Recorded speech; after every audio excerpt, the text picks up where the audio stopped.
तो चलिए शुरुआत करते हैं आज की क्लास और बात करेंगे छंदों के प्रकार, या कह सकते हैं कि छंदों के भेद के बारे में। देखो, मैं अगर बात करूँ छंद के भेद, तो तीन भेद होते हैं। पहले की मैं बात करूँ वार्णिक, मात्रिक और मुक्तक छंद। ठीक है, वार्णिक छंद जिनमें वर्ण समान होते हैं प्रत्येक चरण में, और इनमें हम क्या करते हैं, इनमें हम वर्णों को गिनते हैं। ठीक है, दूसरे में अगर बात करूँ मात्रिक छंद, इनमें क्या होता है, इनमें मात्राएं समान होती हैं प्रत्येक चरण में, और इनमें क्या करते हैं, मात्राओं का गिनकर पता चलाते हैं कि इसमें कौन सा छंद एक्टिव है। ठीक है, और मुक्तक छंद में मैं बात करूँ जिसमें मात्राएं और वर्णों में कोई भेद नहीं होता। ठीक है, तो आज की वीडियो में हम बात करेंगे वार्णिक छंदों के बारे में। ठीक है, वार्णिक छंद आपको हम ट्रिक से याद करा देंगे, यानी कि एक छोटी सी कहानी से आप इतने ज़्यादा कन्फ्यूज़ भरे पोर्शन को आज क्लियर कर लोगे। मैं आपसे वादा करता हूँ कि इस वीडियो को देखने के बाद आप ज़िंदगी भर वार्णिक छंदों को नहीं भूलोगे कि 15 मात्रा किस में होती है, 17 किस में होती है, 11 किस में होती है, 23 किस में होती है, 33 किस में होती है और 12 किस में होती है। सभी को आप एक छोटी सी कहानी से आप याद करोगे। ठीक है, तो मैं आपसे उम्मीद करूँगा कि आप पूरी क्लास को देखेंगे और वार्णिक छंदों का जो टॉपिक है वो आज आप अपना क्लियर कर लोगे। ठीक है, तो चलिए बात करते हैं वार्णिक छंदों के बारे में।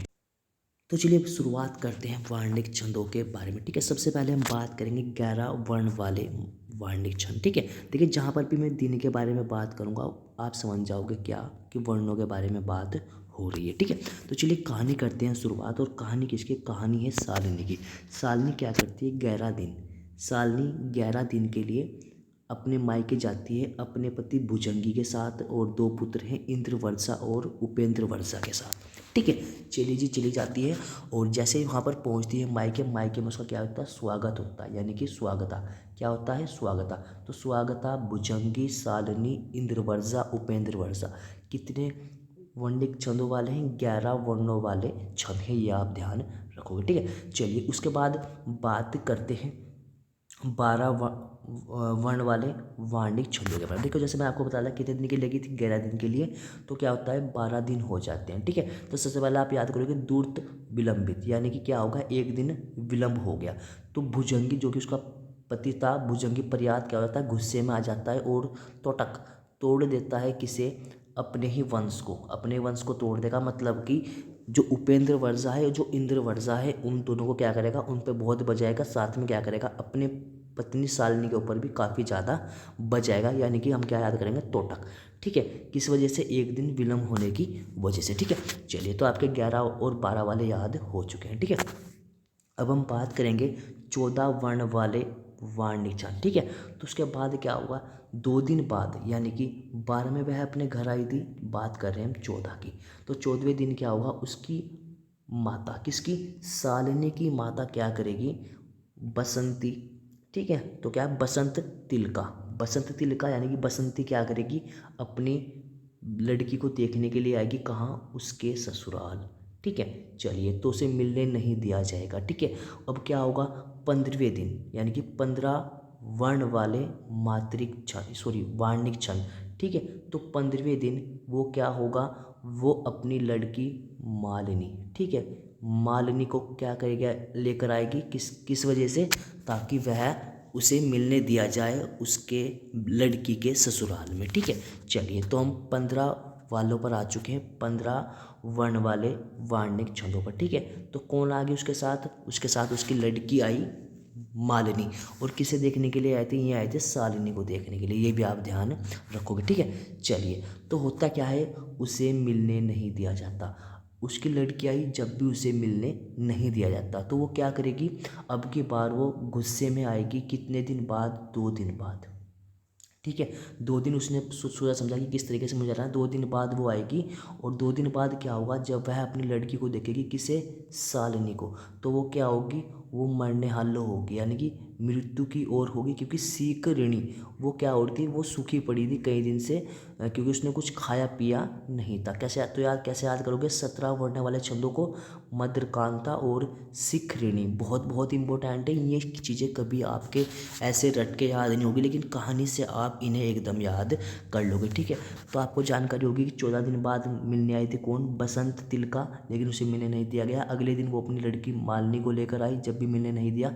लेकिन 17वें दिन जब वो गुस्से में आई, 17 मतलब खतरा, जब वो 17 यानी खतरा गुस्से में आई, तो देखा कि उसने कि उसकी लड़की, ठीक है, शालिनी मद्रकांता यानी कि मरी हुई पड़ी है, सिख ऋणी मतलब कि सूखी, जिस वजह से उन्हें खाया पिया नहीं था, ठीक है। चलिए बात करेंगे 19वें दिन, ठीक है।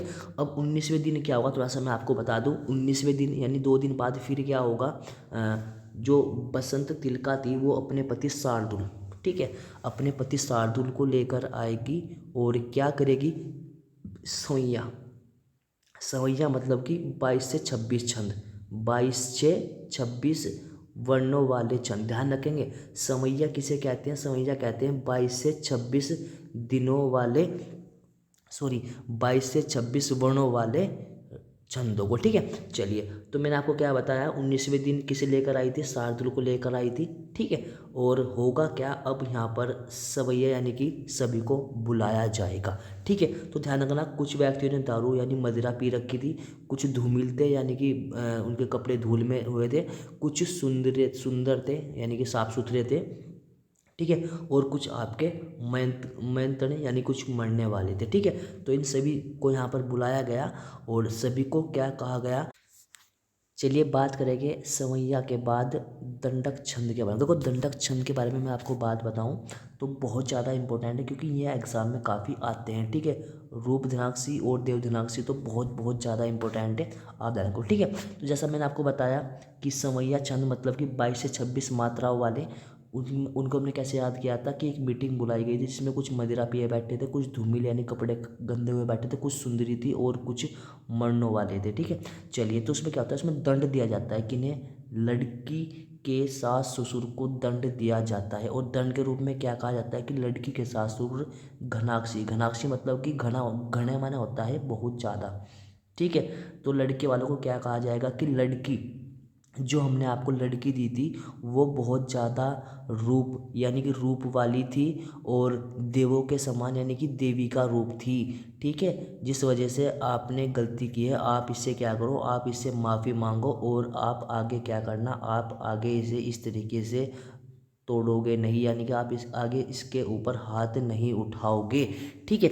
तो कहानी आप सभी समझ गए। एक बार फिर से मैं कहानी को रिवाइज कर देता हूँ कि कहानी क्या थी। सबसे पहले मैं करने 11 वर्ण वाले याद। तो 11 दिन के लिए शालिनी अपने पति भुजंगी के साथ कहाँ जाती है, अपने मायके, और साथ में जाते हैं 2 पुत्र इंद्रवर्जा और उपेंद्रवर्जा, ठीक है। इनका बहुत अच्छी तरीके से स्वागत किया जाता है और स्वागत करने के बाद होता क्या है, 11 दिन तक ये मायके में रहते हैं, लेकिन जैसे ही 12वां दिन हो जाता है इसके पति को क्या होता है, विलंबता यानी दूरत विलंबता के कारण क्या होता है, गुस्सा आ जाता है, यानी कि भुजंगी प्रयात हो जाता है और क्या करता है, तोड़ देता है। तोड़ किसे तोड़ेगा, अपने वंश को, मतलब क्या करेगा, पत्नी पे बजाएगा, लड़के पे बजाएगा, दूसरे लड़के पे बजाएगा, ठीक है। इसी लड़ाई की वजह से क्या होगा, ये अपने घर चले जाएंगे और 14 दिन यानी कि 14वें दिन यानी कि 12 तारीख को अपने घर गए, 14 तारीख को क्या होगा, इनकी जो माता थी, लड़की की माता, शालिनी की माता बसंत तिलका क्या करेगी, मिलने जाएगी, लड़की को देखने जाएगी, लेकिन उसे मिलने नहीं दिया जाएगा। अगले दिन वह क्या करेगी, अपनी लड़की, दूसरी लड़की, सेकंड लड़की, पहली कौन थी, शालिनी, दूसरी थी मालिनी, मालिनी को लेकर जाएगी देखने के लिए, लेकिन जब भी मिलने नहीं दिया जाएगा। उसके बाद 17वें दिन यानी 17 यानी खतरा, क्या हुआ, गुस्से में जाएगी कौन, बसंत तिलका, और क्या देखेगी कि उसकी लड़की मरने हालो यानी मद्रकांता और सिखरिणी, मद्रकांता मतलब मरने हालो पड़ी हुई, सिखरिणी मतलब कि उसने कुछ खाया नहीं है, सूखी है बिल्कुल, जल भी नहीं पिया, ठीक है। उसके बाद मैंने आपको बताया था 19 यानी कि 2 दिन बाद वो क्या करेगी, अपने पति शार्दुल, शार्दुल, ठीक है, शार्दुल विक्रीड को लेकर जाएगी कहाँ, अब उनके घर पंचायत करने के लिए। सब वो सवैया, सवैया छंद मतलब जिनकी वर्णों की संख्या होती है 22 से 46, वहाँ पर जाकर मीटिंग बुलाएगी। मीटिंग में कुछ आदमी मदिरा पिए बैठे थे, कुछ धूमिल थे और कुछ सुंदरी थी और कुछ थे मदानी। ठीक है, इन सभी को हुक्म दिया जाएगा कि आपने हमारी दी हुई घनाक्षी यानी कि बहुत ज़्यादा रूप वाली और देवी के सम्मान वाली लड़की को आपने परेशान किया है, आप सभी इससे माफ़ी मांगेंगे और ऐसा नहीं करेंगे। ठीक है, तो इस कहानी के माध्यम से आपके सभी याद होंगे। आशा करूँगा आप सभी को आज की क्लास या आज की वीडियो अच्छी लगी होगी। ऐसी ही वीडियो के लिए आप चैनल को सब्सक्राइब करेंगे, लाइक करेंगे और मैं आपको बताऊँ शेयर करना ना भूलें।